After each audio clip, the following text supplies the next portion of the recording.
ಎಲ್ಲ ಒಂದು 9ನೇ ತರಗತಿ ವಿದ್ಯಾರ್ಥಿಗಳಿಗೆ ಟ್ರೂ ಸಿಕ್ ಅಫಿಸಿಯಲ್ ಚಾನಲ್ಗೆ ಸ್ವಾಗತ. ನಾನು ಚೇತನ್ ಸಿಕೆ. ಇವತ್ತಿನ ಈ ಒಂದು ನಿಮಗೆ ಸಮಾಜ ವಿಜ್ಞಾನ ವಿಷಯ ಅಂದರೆ ಅರ್ಧವಾರ್ಷಿಕ ಪರೀಕ್ಷೆಯ ಸಮಾಜ ವಿಜ್ಞಾನ ವಿಷಯದ ಒಂದು ಪ್ರಶ್ನೆ ಪತ್ರಕ್ಕೆ ಕೀ ಉತ್ತರ ಸಹಿತ ನೋಡೋಣ. ಅದ್ರ ಜೊತೆಗೆ ಬ್ಲೂ ಪ್ರಿಂಟ್ ಕೂಡ ನೋಡೋಣ.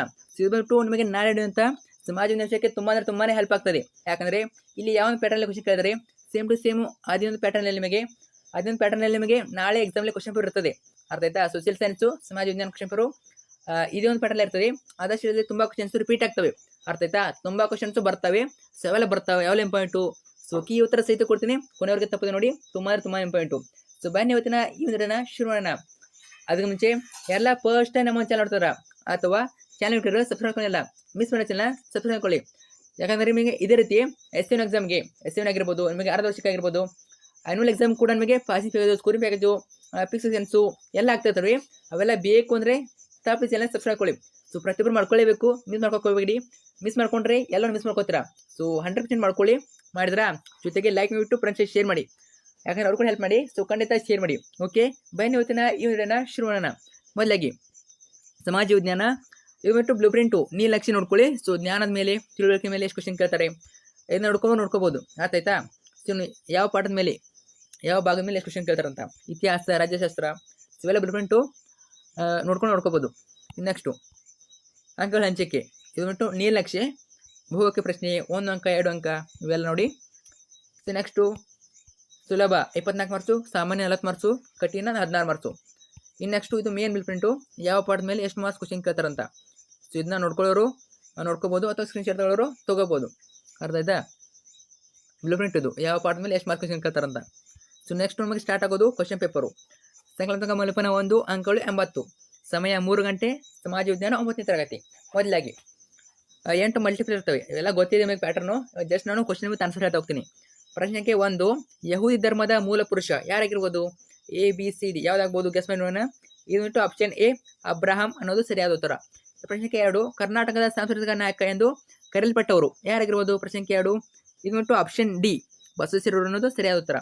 ಪ್ರಶ್ನೆ ಸಂಖ್ಯೆ 3, ಅಪರಾಧ ನ್ಯಾಯಾಲಯವು ಅಸ್ತಿತ್ವಕ್ಕೆ ಬಂದ ವರ್ಷ ಯಾವುದಾಗಿರ್ಬೋದು? ಪ್ರಶ್ನೆ ಸಂಖ್ಯೆ 3ಕ್ಕೆ ಉತ್ತರ ಬಂದ್ಬಿಟ್ಟು ಆಪ್ಷನ್ ಎ ಏಪ್ರಿಲ್ 1, 1974. ಇನ್ನು ಪ್ರಶ್ನೆ ಸಂಖ್ಯೆ 4, ಪ್ರಾಚೀನ ಭಾರತ, ಚೀನಾ ಮತ್ತು ಈಜಿಪ್ಟ್ ದೇಶಗಳಲ್ಲಿ ಕಂಡು ಬಂದಿರುವ ಕುಟುಂಬ ವ್ಯವಸ್ಥೆ ಯಾವುದಿದೆ? ಕುಟುಂಬ ವ್ಯವಸ್ಥೆಯವರಲ್ಲಿ ಇದು ಆಪ್ಷನ್ ಬಿ ಆಗ್ತದೆ, ಪಿತೃಪ್ರಧಾನ ಕುಟುಂಬ ಆಗ್ತದೆ. ಇನ್ನು ಪ್ರಶ್ನೆ ಸಂಖ್ಯೆ 5, ಏಷ್ಯಾ ಖಂಡದಲ್ಲಿ ಅತಿ ದೊಡ್ಡ ಏಕಶಿಲಾ ಬೆಟ್ಟ ಯಾವ ಬೆಟ್ಟ ಇರ್ಬೋದು? ಅದು ಗೆಸ್ ಮಾಡಿ ನೋಡೋಣ, ಕಮೆಂಟ್ ಕೂಡ ಮಾಡಿ. ಯಾವುದಾಗ್ಬೋದು? ಪ್ರಶ್ನೆ 5 ಉತ್ತರ ಬಂದ್ಬಿಟ್ಟು ಆಪ್ಷನ್ ಬಿ ಮಧುಗಿರಿ ಬೆಟ್ಟ ಅನ್ನೋದು ಸರಿಯಾದ ಉತ್ತರ.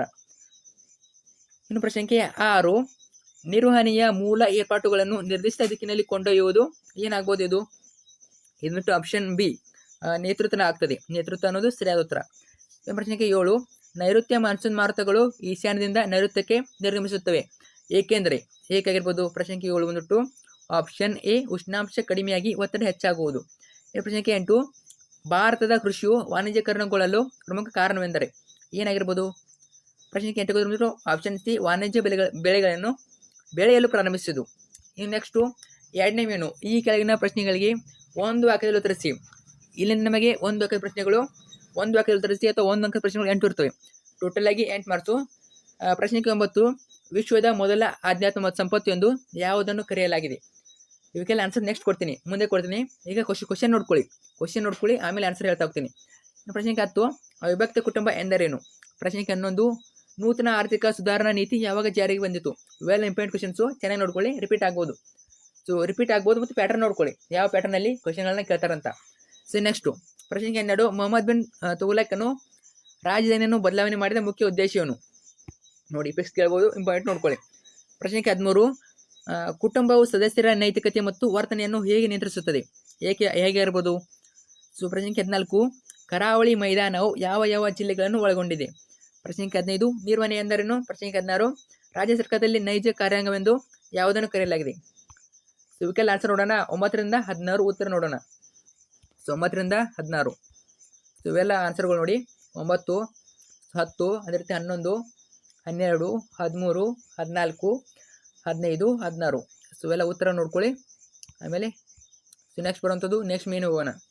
ಅರ್ಥ ಆಯ್ತಾ? ವಿಡಿಯೋನ ಪಾಸ್ ಮಾಡಿಟ್ಟು ಓದ್ಕೊಳ್ಳಿ. ಪ್ರತಿಯೊಂದು ನಾನು ಓದಲ್ಲ, ಸೊ ತುಂಬ ಸಮಯ ಕಡಿಮೆ ಇದೆ, ನೋಡ್ಕೊಳ್ಳಿ, ಪಾಸ್ ಮಾಡಿಟ್ಟು. ನೆಕ್ಸ್ಟ್ ಹೋಗೋಣ. ಇಲ್ಲಿನ 17 ಪ್ರಶ್ನೆ. ಇಲ್ಲಿ ನಿಮಗೆ 3ನೇ ಮೇಲೆ ಸ್ಟಾರ್ಟ್ ಆಗ್ತದೆ. ನಿಮಗೆ 2 ಅಂಕಗಳ 8 ಪ್ರಶ್ನೆ ಇರ್ತವೆ. ಟೋಟಲಾಗಿ 16 ಮಾರ್ಕ್ಸು. 17, 18 ನೋಡಿ. ಪಾಶ್ಚಿಮಾತ್ಯ ಧರ್ಮಗಳಲ್ಲಿ ಗುರುತಿಸಬಹುದಾದ ಸಾಮಾನ್ಯ ಅಂಶಗಳು ಯಾವುವು ನೋಡಿ. ಅಂಶಗಳು, ಉಲ್ಲೇಖಗಳನ್ನ ಕೇಳ್ತಾರೆ, ತಿಳಿಸಿ ಪ್ರಶ್ನೆಗಳು. ಸೊ ಇವೆಲ್ಲ ಕ್ವಶನ್ ಇರ್ತವೆ ನಿಮಗೆ. ಮತ್ತೆ ಕೆಲವಷ್ಟು ಅಥವಾ ಕ್ವಶನ್ ಇರ್ತವೆ. ಯಾವ ಎಲ್ಲಿಗೆ ಇರ್ತವೆ ಅಂದರೆ 20ನೇ ಪ್ರಶ್ನೆ ಅಥವಾ ಇರ್ತದೆ. ಅರ್ಥ ಆಯ್ತಾ? 20ನೇ ಪ್ರಶ್ನೆ ಅಥವಾ ಇರ್ತದೆ. ನಿಮಗೆ ಯಾವ್ದು ಬರ್ತದೆ ಅಂತ ಬರಿಬೋದು. ಇನ್ನು ಉಳಿದೆಲ್ಲ ಬರಲೇಬೇಕು. ನೋಡಿ ಮೇನ್ ಕೊಟ್ಟಿರೋ ಕೆಳಗಿನ 4 ಕೇಳಿರ್ತಾರೆ ಪ್ರಶ್ನೆಗಳು. 4 ಕೇಳಿದ್ರೆ 4 ಅಂದ್ರೆ ನೀವು ತಿಳ್ಕೋಬೇಕು. ಅದು ಕೊಟ್ಟಿರ್ತಾರೆ ಅವರು 2 ಇಂಟು 8 ಕೊಟ್ಟಿದ್ದಾರೆ. ಅಂದರೆ 2 ಅಂಕ ಪ್ರಶ್ನೆಗಳು 8 ಇರ್ತವೆ. ಟೋಟಲಾಗಿ 16 ಮಾರ್ಕ್ಸ್ ಅಂತ ಅರ್ಥ. ಸೊ ನೆಕ್ಸ್ಟ್ ನಿರ್ವಹಣೆಯ ತತ್ವಗಳು ಇಂಪಾರ್ಟೆಂಟು, ವಿಮೆ ಯೋಧಗಳು ಇಂಪಾರ್ಟೆಂಟು, ಎಲ್ಲ ಇಂಪಾರ್ಟೆಂಟು. ಸೊ ಎಕ್ಸಾಮ್ ರಿಪೀಟ್ ಆಗ್ಬೋದು ನೋಡ್ಕೊಳ್ಳಿ. 17ರಿಂದ 24 ಉತ್ತರ ನೋಡೋಣ. 17ರಿಂದ 24. ಸೊ 17 ನೋಡಿ 8 ಪಾಯಿಂಟ್ ಬರಬೇಕು ನಿಮಗೆ. 2 ಮಾರ್ಕ್ಸಿಗೆ ಬಹಳ ಅಂದರೆ ಒಂದು 4ರಿಂದ 5 ಪಾಯಿಂಟ್ ಬರೀರಿ ಸಾಕು. ನೋಡಿ 4ರಿಂದ 5 ಪಾಯಿಂಟ್ ಬರೀರಿ. ಒಟ್ಟಿನಲ್ಲಿ ನಿಮಗೆ 4 ಪಾಯಿಂಟ್ ಬರೀಬೇಕು ಸಾಕು. ಅಂದರೆ ನಿಮಗೆ ಬಹಳ ಅಂದರೆ 4 ಪಾಯಿಂಟ್ ಬರೀರಿ. ಅರ್ಥ ಆಯ್ತಾ? 2 ಪಾಯಿಂಟಿಗೆ 1 ಮಾರ್ಕ್ಸು, ಇನ್ನೆರಡು ಪಾಯಿಂಟಿಗೆ 1 ಮಾರ್ಕ್ಸು. 5 ಬರೀರಿ ಸಾಕು. ಒಂದು ಮಿಸ್ಟೇಕ್ ಆದರೂ ಒಂದು ಕರೆಕ್ಟ್ ಆಗ್ತದೆ. 5 ಪಾಯಿಂಟ್ ಬರೀರಿ. ಸೊ ಎಲ್ಲ 5 ಪಾಯಿಂಟ್ ಇವೆ ಅಥವಾ 3 ಪಾಯಿಂಟ್ ಇವೆ ಕೆಲವೊಂದ್ಸಲ. ಅರ್ಥ ಆಯ್ತಾ? ಸೊ 3 ಪಾಯಿಂಟ್ ಇವೆ, 5 ಪಾಯಿಂಟ್ ಇವೆ. ಒಟ್ಟಿನಲ್ಲಿ ನಿಮಗೆ ಬಹಳ ಅಂದರೆ ಒಂದು 4 ಪಾಯಿಂಟ್ ಬರೀರಿ. 4 ಪಾಯಿಂಟ್ ಬರೀರಿ. ಯಾವುದಕ್ಕೂ ಒಂದು ಹೆಚ್ಚಾಗಿ ಬರೀರಿ. ಯಾಕಂದರೆ ಒಂದು ತಪ್ಪು ಬರೆದ್ರೆ ನೀವು ಒಂದು ಕರೆಕ್ಟ್ ಆಗ್ತದೆ. ಓಕೆ. 19, 20 ಸೊ ಇವೆಲ್ಲ 2 ಅಂಕ ಪ್ರಶ್ನೆಗಳು. ಮೂಲೆಯಲ್ಲಿ ನೋಡ್ಕೋಬೋದು ನೀವು. ಸೊ ಕಾಲಮಲ್ಲಿ ನೋಡ್ಕೋಬೋದು ಯಾವ ರೀತಿ ಮಾರ್ಕ್ಸ್ ಕೊಡ್ತಾರಂತ. ಸೊ 21, 22, ಅದೇ ರೀತಿ 23, 24 ಪಾಯಿಂಟ್ ನೋಡ್ಕೊಳ್ಳಿ. ಸೊ ನೆಕ್ಸ್ಟ್ ಕ್ವಶನ್ ಹೋಗೋಣ. 25ನೇ ಪ್ರಶ್ನೆ. ಸೊ ಇಲ್ಲಿಂದ ನಮಗೆ 2ನೇ ಮೇನು ಸ್ಟಾರ್ಟ್ ಆಗ್ತಾಯಿದೆ. 4ನೇ ಮೇನು. 4ನೇ ಮೇನಲ್ಲಿ ನಿಮಗೆ 3 ಅಂಕಗಳ 9 ಪ್ರಶ್ನೆ ಟೋಟಲಾಗಿ 27 ಮಾರ್ಕ್ಸು. 3 ಅಂಕಗಳ 9 ಪ್ರಶ್ನೆ ಟೋಟಲಾಗಿ 27 ಮಾರ್ಕ್ಸು. ಇಲ್ಲಿ ಕೂಡ ಅದೇ ರೀತಿ ಟೈಪ್ ಕ್ವಶನ್ ಕೇಳ್ತಾರೆ. 25ನೇ ಪ್ರಶ್ನೆ ಯಾವುದರ ಇತಿಹಾಸವನ್ನು ವಿವರಿಸಿ. ಸೊ ವಿವರಣೆ ಪ್ರಶ್ನೆಗಳನ್ನು ಕೇಳ್ತಾರೆ. ವಿವರಣೆ ಪ್ರಶ್ನೆಗಳನ್ನು ಹೆಚ್ಚಾಗಿ ಕೇಳ್ತಾರೆ. ತಿಳಿಸಿ ಪ್ರಶ್ನೆಗಳು. ಒಟ್ಟಿನಲ್ಲಿ 3 ಅಂಕಗಳ ಪ್ರಶ್ನೆಗಳು 9 ಇರ್ತವೆ. ಟೋಟಲಾಗಿ 27 ಮಾರ್ಕ್ಸು. ಇವೆಲ್ಲ ಕ್ವಶನ್ ನೋಡಿ. ಇವೆಲ್ಲ ಇಂಪಾರ್ಟೆಂಟು. ಎಲ್ಲ ಕೂಡ ಇಂಪಾರ್ಟೆಂಟು. 25, 26, 27, 28, 29, 30, 31, 38, 33 ಇವೆಲ್ಲ 3 ಅಂಕಗಳ ಪ್ರಶ್ನೆ ಇರ್ತವೆ. ಸೊ 25ರಿಂದ 33 ಉತ್ತರ ನೋಡೋಣ. 25ರಿಂದ 33. ಸೊ 25ರಿಂದ 33. 25ನೇ ಪ್ರಶ್ನೆ ನೋಡಿ. ಸೊ 3 ಅಂಕ ಎಷ್ಟು ಪಾಯಿಂಟ್ ಬರಬೇಕು ನೋಡ್ಕೊಳ್ಳಿ ನೀವೇ. 1, 2, 3, 4, 5, 6 ಪಾಯಿಂಟ್ ಬರಬೇಕು. 3 ಅಂಕಗಳಿಗೆ 6 ಪಾಯಿಂಟ್ ಬರಬೇಕು. ಇದು ಫಿಕ್ಸ್ ಬರೆಯುವಂಥ ಪ್ರಶ್ನೆಗಳು. ಪಾಯಿಂಟ್ಗಳು 6 ಬರಬೇಕು. 6ಗಿಂತ ಹೆಚ್ಚು ಬರೀರಿ. 6ಗಿಂತ ಹೆಚ್ಚು ಬರೀರಿ. ಯಾಕಂದರೆ ಏನೋ ತಪ್ಪಾದರೆ ಇನ್ನೊಂದು ಪಾಯಿಂಟರ್ ಕರೆಕ್ಟ್ ಆಗ್ತದೆ ಅಂತ ನಾನು ಹೇಳ್ತೀನಿ. ಸೊ ಸಾಧ್ಯ ಬರೀರಿ. ಸೊ ಒಂದು 3 ಮಾರ್ಕ್ಸ್ಗೆ ಒಂದು 7ರಿಂದ 8 ಪಾಯಿಂಟ್ ಬರೀರಿ. ಅರ್ಥ ಆಯ್ತಾ? ಸೊ ಪೂರ್ತಿ ನಿಮಗೆ ಗೊತ್ತಿಲ್ಲ, ನಿಮಗೆ ಯಾರೇ ಗೊತ್ತಂದರೆ ಯಾರೇ ಬರೆದು ಬನ್ನಿ. ಒಟ್ಟಿನಲ್ಲಿ ಗೊತ್ತಿದ್ದರೆ ಎಲ್ಲವನ್ನ ಬರೀರಿ. ಸೊ ಟೈಮ್ ಮಾಡ್ಕೊಂಡು ಬರೀರಿ. ಒಟ್ಟಿನಲ್ಲಿ ಟೈಮ್ ವೇಸ್ಟ್ ಮಾಡೋಕೆ ಹೋಗಬೇಡಿ. 26 ಅದೇ ರೀತಿ. ಸೊ ನೋಡಿ ಎಲ್ಲ ಪಾಯಿಂಟ್ಸ್ ನೋಡಿ. ಸ್ವಲ್ಪ ಫಾಸ್ಟ್ ಆಗ್ಬೋದು, ಬಟ್ ಆದರೂ ಕೂಡ ವಿಡಿಯೋನ ಪಾಸ್ ಮಾಡಿಟ್ಟು ನೀವು ಓದ್ಕೋಬೋದು. 27 ನಂತರ 28. ಸೊ ನೋಡ್ಕೊಳ್ಳಿ. ವಿಡಿಯೋನ ಸ್ಟಾಪ್ ಮಾಡಿಬಿಟ್ಟು ಈ ಒಂದು ಆನ್ಸರ್ಗಳನ್ನ ನೋಡ್ಕೊಳ್ಳಿ.